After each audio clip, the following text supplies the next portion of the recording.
Terima kasih pemirsa Sultan TV, Anda masih tetap bersama kami di Talk Show Bincang hari ini, di mana pada pagi hari ini kita masih bersama dengan Pak Alam Syah Emikom selaku analis politik, dan kita masih membahas tentang estafet politik 2024, siapa mampu rebut suara milenial. Dan kalau tadi kita udah sedikit mengulik tentang seperti karakter seperti apa ini milenial dalam hal memilih siapa yang akan mereka pilih di 2024 nanti. Dan seperti yang sudah kita ungkapkan sebelumnya gitu, sebenarnya apakah ada perbedaan antara anak muda di perkotaan dan juga anak muda di pedesaan ini, apakah memiliki karakter yang sama atau mungkin juga memiliki karakter yang berbeda, walaupun mungkin sekarang di era digital arus informasi untuk perkotaan dan juga pedesaan mungkin ini akan sudah sama gitu. Nah, sebenarnya seperti apa? Nah, mungkin untuk karakternya sendiri untuk anak muda di perkotaan dan pedesaan ini apakah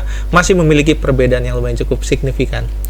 Ya, sebenarnya sih kalaupun ada itu persentase ya. Okay. Gitu. Kalau saya melihat lebih besar persentase kesamaan ya. Mengingat bangsa ini kan bangsa yang sudah mengarah ke maju. Stasiun televisi sekarang televisi terestrial sudah digital gitu. Apalagi ada program internet masuk desa.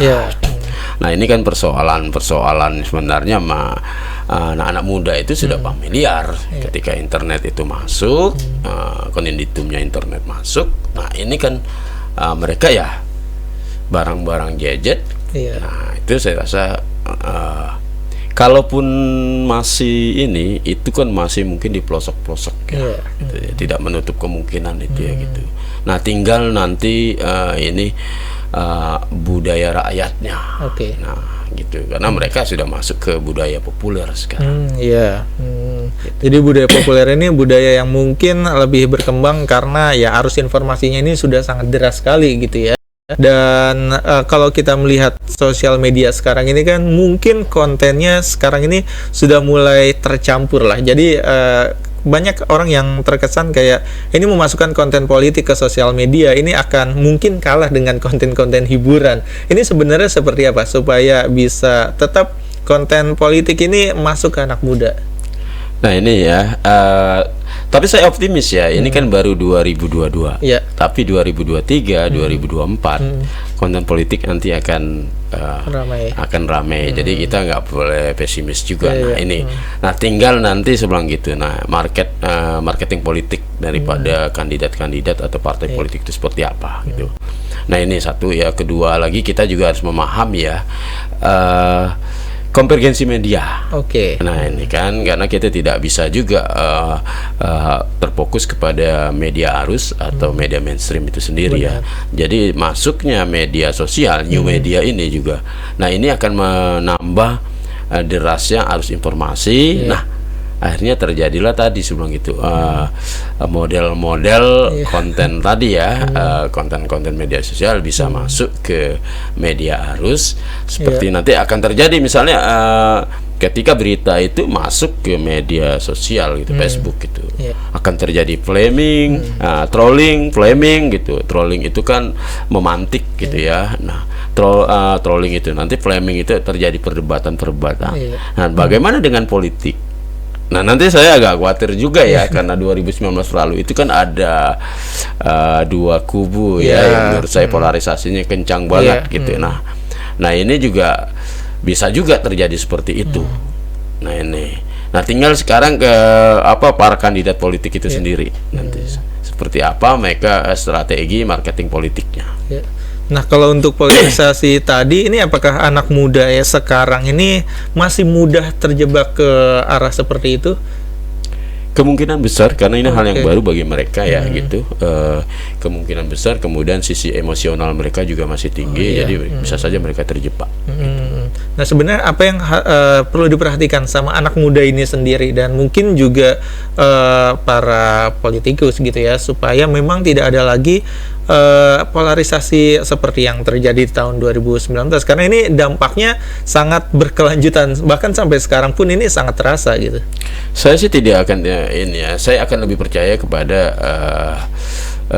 ini ya dari sistematisnya gitu. Oke. Bagaimana sekarang misalnya penyelenggara pemilu, pemerintah itu perwakilan dari negara harus turun Iya. masalah ini gitu, mencegah terjadi polarisasi itu. Iya. Kedua ya kita di bagian akademisi gitu, untuk kalau saya kan memang bidangnya di komunikasi Iya. ya, komunikasi politik ya, melakukan hal-hal yang ya, boleh dikatakan ini bermartabat dan beradab gitu.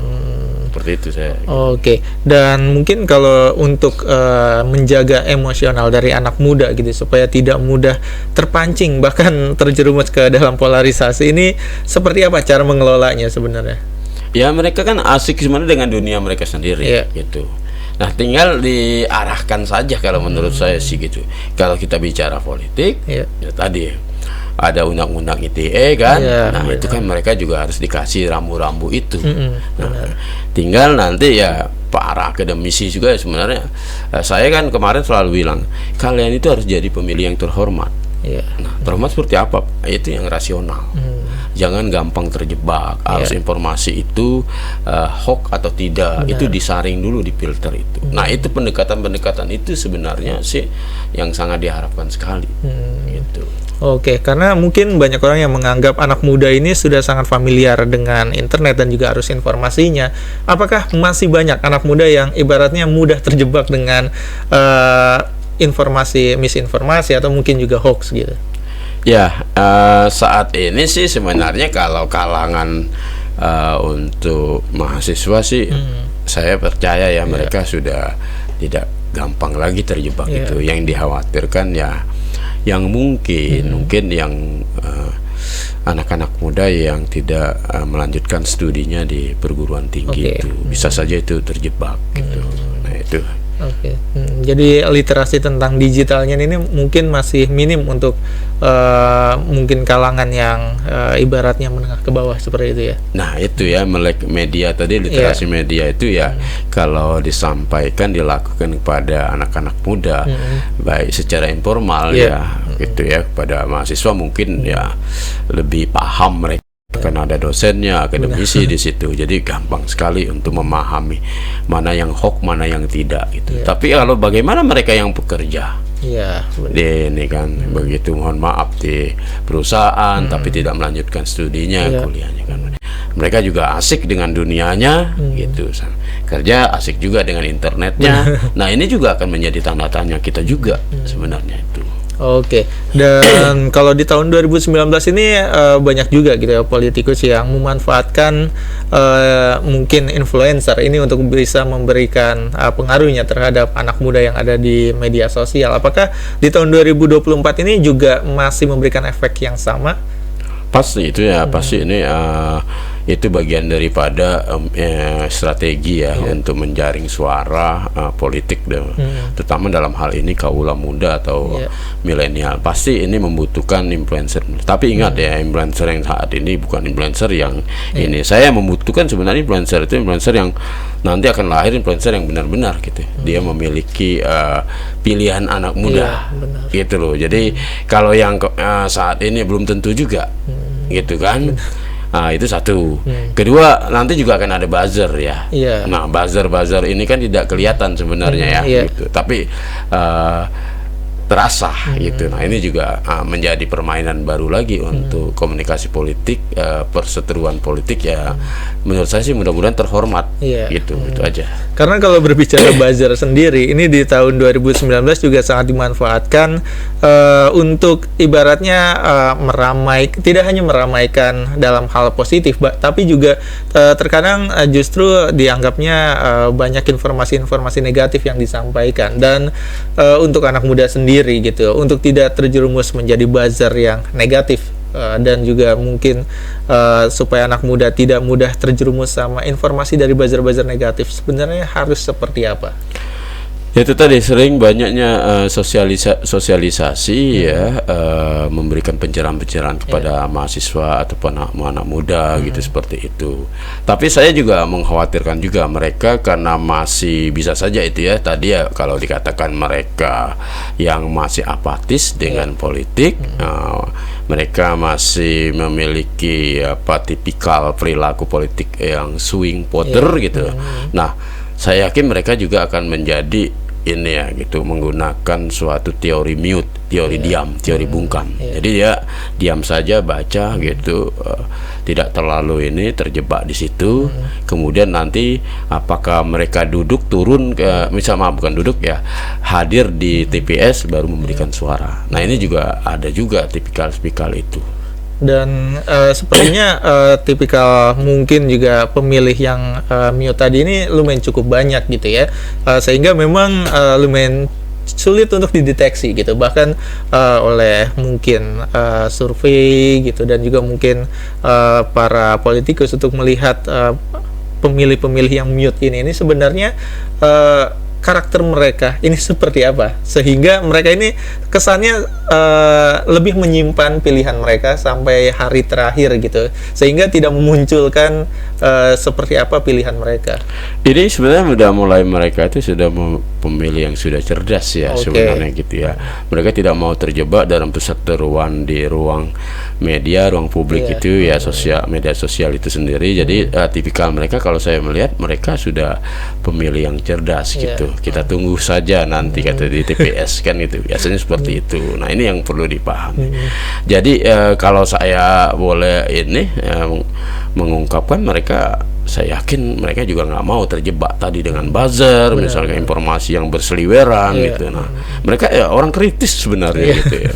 Gitu. Apakah biasanya orang-orang yang mute ini apakah karena tidak mau ikut berdiskusi? Karena biasanya mungkin orang-orang yang cukup vokal biasanya sangat terlibat di dalam diskusi-diskusi politik. Apakah sebenarnya mereka juga menyukai diskusi-diskusi politik, atau memang mereka hanya menyimpan dan hanya muncul ketika di momen tertentu saja? Nah ini dia tadi saya bilang gitu, karena dia sudah, menurut saya sudah identik dengan perspektif kritisnya, kecurigaan itu kan muncul. Nah mereka daripada ada perseteruan yang membuang-buang waktu, lebih baik mereka simpan, bungkam, mute gitu. Nanti setelah itu mereka akan menyalurkan suaranya. Mudah-mudahan tidak golput ya. Mudah-mudahan tidak golput, ya, benar-benar. Saya percayalah ini di kalangan-kalangan nanti anak-anak muda, mereka itu kritis. Gitu. Tinggal nanti bagaimana itu tadi sebelum gitu, dibutuhkan sifat kenegarawan juga kita ya, untuk mengajak mereka berbondong-bondong ke TPS tadi, supaya tidak melakukan golput. Gitu. Tapi kalau berbicara mengenai pemilih yang mute ini apakah sangat besar sebenarnya jumlahnya di kalangan anak muda sekarang? Ya, mungkin ini bisa saja cukup besar ya, kalau mereka dari kalangan mahasiswa ya gitu, sangat besar. Ini ya saya tidak bisa juga ngambil sampling di tempat saya gitu. Kalau saya mengajar itu, karena saya selalu banyak diskusi, lebih mengedepankan diskusi, semangat mereka diskusinya tinggi, gitu. Saya ini diskusi tertutup ya, gitu. Kalian terbuka belakang, tapi untuk ilmu pengetahuan, wawasan kita tidak boleh kemana-mana, kalian terbuka aja. Ya mereka akhirnya mau terbuka gitu. Jadi kalau ini pandangnya misalnya dalam setiap kampus itu per semesternya ada mata kuliah komunikasi politik atau politik, ya ini peluangnya juga besar sebenarnya gitu. Politik itu seperti ini gitu ya. Saya baru ngajar semester 1 kemarin aja gitu. Yang bertanya itu rebutan. Gila, rebutan gitu ya. Pokoknya hampir mau ribut, saya kok nggak kedapatan gitu. Ini kan semangat, dan mereka nanti 2024 itu akan memilih loh, ya kan? Sekarang mereka semester 1 dan 2024 mereka akan memilih. Nah ini ya, saya yakin kalau udah banyak yang kritis seperti itu ya saya rasa optimis juga. Ini peluang juga untuk 2024 gitu. Dan ini apakah kekritisan ini hanya muncul mungkin di kalangan kampus, dan kalau di anak SMA sebagai pemilih pemula juga, ini apakah muncul juga hal-hal seperti itu? Saya rasa tidak sekritis itu ya. Mereka lagi mencari jati diri juga ya gitu, karena pengalaman juga. Nah ini makanya tadi saya bilang gitu. Nah anak SMA, SLA ini saya akan lebih terfokus bagaimana mereka dilakukan suatu sosialisasi kampanye menjadi pemilih yang cerdas itu. Nah ini dilakukan oleh pelaku-pelaku yang masuk di sistem ya gitu tadi, misalnya penyelenggara pemilu itu melakukan semacam sosialisasi ke sekolahan-sekolahan, memberikan suatu advice atau masukan-masukan bagaimana mereka nanti menjadi pemilih yang rasional. Nah ini, jadi kalau dibilang nanti mereka kritis, saya rasa ini kan pemula. Tapi kalau sudah masuk ke kampus, nah ini kayaknya mereka kan udah banyak ikut-ikut organisasi ya gitu, ada UKM, misalnya ada badan eksekutif, misalnya kan gitu kan mereka, belum lagi kampus organisasi kemahasiswaan yang di luar kampus secara nasional itu kan ada juga. Jadi mereka kayak sudah mengarah ke kritis itu. Kelihatan seperti itu ya. Ya. Oke, dan ini masih sangat menarik perbincangan kita pada pagi hari ini. Dan mungkin untuk Anda pemirsa Sultan TV yang juga mungkin mau bertanya-tanya juga sama Pak Alamsyah, ini bisa layangkan pertanyaan Anda melalui kolom live chat live streaming kita di kanal YouTube Sultan TV. Dan di segmen 3 nanti kita coba bacakan beberapa pertanyaan yang masuk, dan pastikan Anda tetap bersama kami di Talk Show Bincang hari ini.